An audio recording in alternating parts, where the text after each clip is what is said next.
These are the 8 types of stereotypical roles played by Muslims. 8 stereotypes centered around a religious faith. I won't disagree that such things should not be the benchmark by which you assess someone based wholly on whatever their faith is. But let us also not pretend that there are no stereotypes about Christians and Jews and Hindus and Buddhists and so on and so on. But anyway, okay, Mike, I am ready to be educated.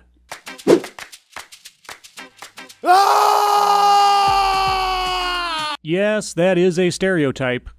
Can you think of any reasons why that stereotype is still so prevalent? You name it, my friend, I have it. Falafel, hookah, lottery ticket, huh? Money. Actually, I'm sorry to admit it, but when I think of stereotypes in convenience store ownership, I think of Apu Nahasapima Petalan. And he was a Hindu. But you see, I also understand that it is a stereotype. I have actually been in convenience stores before. But you know what? Most times, I couldn't tell you what the person working there believed in by looking at them or otherwise. It never occurs to me to inquire. I just want my Dr. Pepper. That is not a stereotype. The way you have that woman portrayed here, that is the reality in many Muslim countries, where they are required to wear a burqa, and they are treated as lesser beings to a man. And all of that is the law. This comes across almost like sideways apologia for the treatment of women in the Muslim world. Why do you hate women, Mike? Anyway, being that it is not a stereotype, I will be subtracting that from your list for you, Mike. So, you're down to 7. No going to Times Square today. If you say so. But then, I don't take taxis in New York. Or taxis at all, really. So, I'll just trust you that this is the case.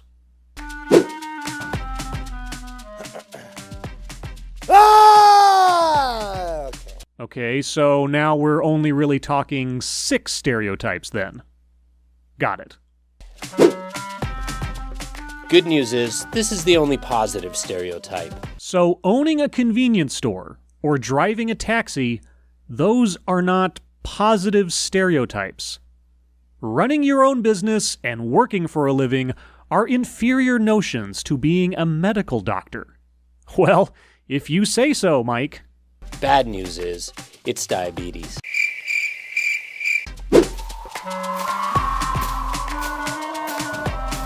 No nuanced characters. Well, Mike, that stereotype applies to most of what Hollywood produces these days, or anything that has the name Kardashian attached to it. So, I'm calling that one invalid as well. So we're down to 5 stereotypes. But that aside, how do you know?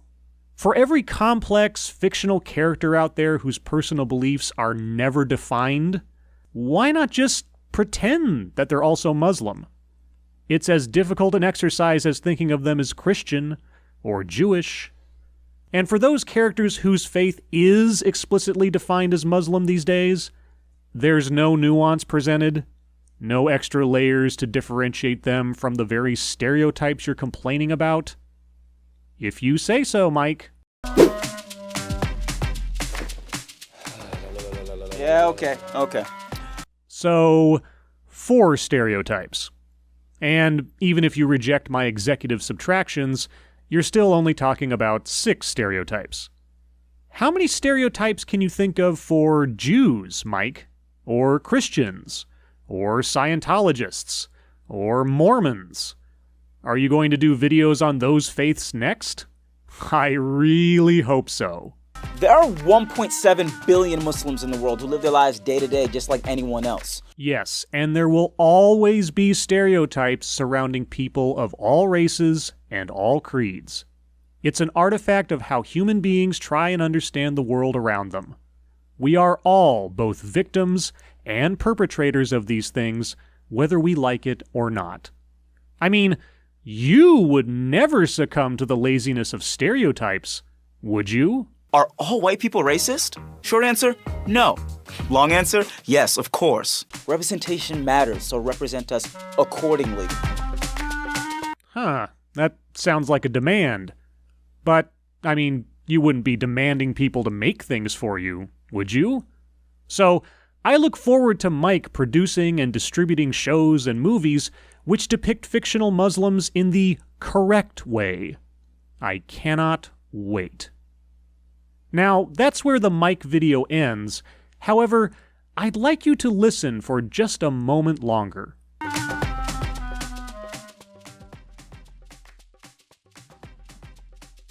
Interesting choice of music there, Mike.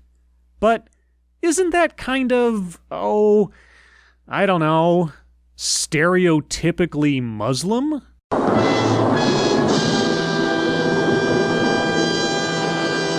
Oh no, now I'm doing it too. Mike sure taught me a lesson. As always, thank you for watching.